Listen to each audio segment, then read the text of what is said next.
மைண்ட காமா வச்சுக்கிறதுக்கு தியானம் பண்ணுங்கன்னு சொன்னா, அப்பதாங்க சார் எனக்கு அதிகமான தாட்ஸ் வருது அப்படிங்கிறது தான் என்கிட்ட பல பேர்த்தோட கம்ப்ளைண்ட்டா இருக்கு.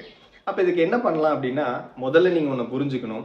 நீங்க சும்மா இருந்தாலும் சரி, வேலை செஞ்சுட்டு இருந்தாலும் சரி, தியானமே பண்ணிட்டு இருந்தீங்கனாலும் சரி, தாட்ஸ் அப்படிங்கிறது உங்களால நிறுத்தவே முடியாது. ஏன்னா இது வந்து ஒரு இயல்பான, இயற்கையான விஷயம். இது வந்தே தீரும். அப்ப இதுக்கு என்ன பண்ணலாம் அப்படின்னா, அத கண்டுக்காம விட்டுறணும். ஆனா நம்ம என்ன பண்றோம்னா, ஒண்ணு அது பின்னாடி போய்க்கிட்டே இருக்கிறோம். இல்லன்னா அத ரெஸ்ட்ரிக்ட் பண்ண ஆரம்பிக்கிறோம்.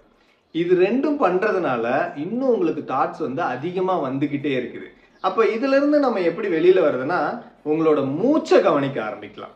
உள்ள போற மூச்சு, வெளியில வர மூச்சு. அத மட்டுமே நீங்க ஃபோக்கஸ் பண்ணும்போது, நீங்க என்ன மாரியான ஒரு ஸ்டேஜ்க்கு வருவீங்கன்னா, ஒரு விழிப்புணர்வான ஒரு மனநிலைக்கு வருவீங்க.